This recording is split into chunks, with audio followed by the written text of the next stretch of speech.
including Canelo, as much as I hate him. And I really don't know where Canelo goes, seriously. I don't expect anything less than that with that kind of person. He's an... Sometimes styles make fights. Sometimes fighters get a little tentative. They get a little, gun shy. So you never know until that bell rings. Canelo Alvarez's fiercest fight may not be in the ring, but against the man who built his career, Oscar De La Hoya. Canelo, Jesus Lord, come on. You're getting paid all this money to fight against a runner who we all knew was gonna run, the Cuban style. You chose him, and now you say you hate fighting runners? Well then, don't fight runners. We all know who we want to see you win against. That's Benavidez. Go up against Benavidez. Fight Benavidez, he won't run. What's wrong with that? It's a good fight. But it's sad. It really is. Once an unstoppable duo who sold out arenas and dominated pay-per-view through Golden Boy Promotions, their alliance collapsed into a bitter public feud marked by lawsuits, accusations of betrayal, and a war of egos over money and power. Because he's mad because I lead Golden Boy. I'm the diamond in Golden Boy. Golden Boy is not the same without me. That's why he's angry. I have the proofs.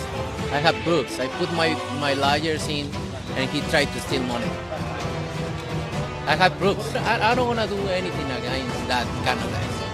I don't want that vibe.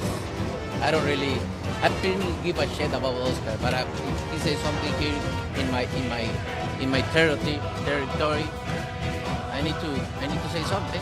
De La Hoya, feeling abandoned and undermined, claims Canelo was part of a hostile takeover that gutted his company, while Canelo insists he was held back and disrespected.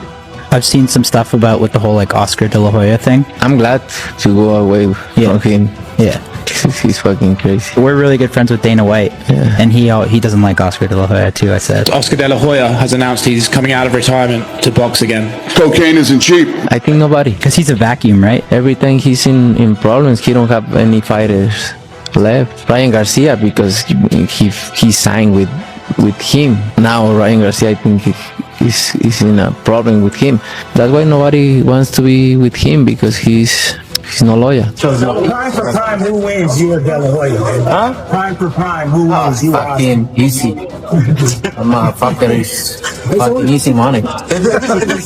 What began as a partnership that made history has now curdled into a personal vendetta, with De La Hoya rallying his new weapon, David Benavidez, for the ultimate revenge. Lurking in the super middleweight division is a fighter many believe is the boogeyman of the weight class, David Benavidez.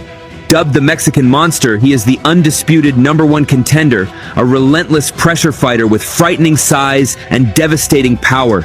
I'm not scared of nobody. I'm the youngest guy, 3-time world champion, 168 division. I'll put my belts against anybody, and I guarantee you I'll knock everybody out.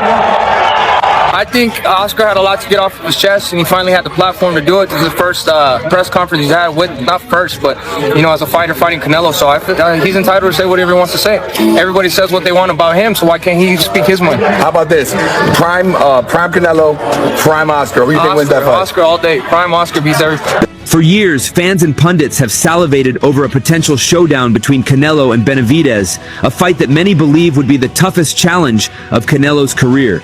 Seeing an opportunity, Oscar De La Hoya began his public campaign.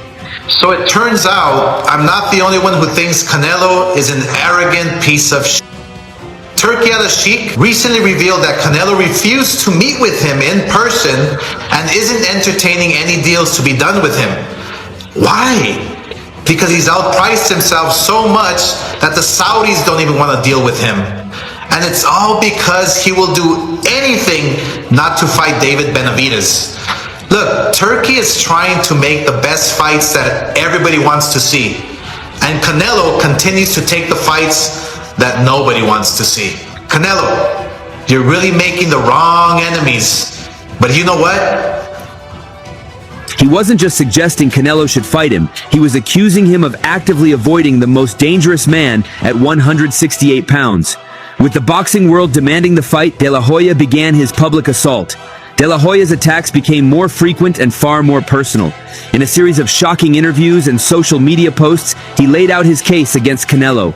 He boldly stated that Canelo will never fight Benavidez, not because of money, but because Benavidez is simply too young and talented. Why can you not give us Canelo Benavidez? Why? Canelo, why? I do not understand it. You're demanding $200 million? Like, come on, dude. Basically, Canelo doesn't want to give us the good fights. Imagine if Canelo and Benavidez gets made.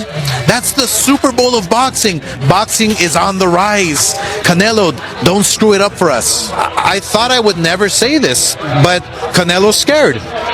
Literally, I thought I would, as a fighter, I know fighters are not scared. But wow, we've been begging Canelo, please, Canelo, please. We want this fight. It's all ego. It's all just being arrogant. You know, come on, just get paid. It's gonna be the biggest payday of your career anyway. Not just what you're asking, but man, we need this fight. Boxing needs this fight. The claim was a direct shot at Canelo's confidence, suggesting the pound-for-pound king was afraid of a younger, hungrier lion. De La Hoya then delivered his most stunning prediction. Canelo knows that David Benavidez will knock him out. But he didn't stop there. He exposed what he claims is Canelo's secret strategy to avoid the fight, pricing himself out with an impossible demand of $150 to $200 million. De La Hoya called it a classic move, Boxing 101, a way to pretend you want a fight you have no intention of taking. But yeah, that's just another way to say I don't want to fight him. That's the bottom line. That's basically it. I don't want to fight him. So you throw out a number. I mean, it's classic from Boxing 101. If you don't want to fight somebody, just outbid yourself, outprice yourself. People think it's fair. Some people think it's like fair. Then we're not going to see the fight. And I want to see the fight. Benavidez would be a threat for anybody. I love his style. I love his mentality. Straightforward. You know, he's a great fighter. I wouldn't take that route. Canelo should take a different route. I think.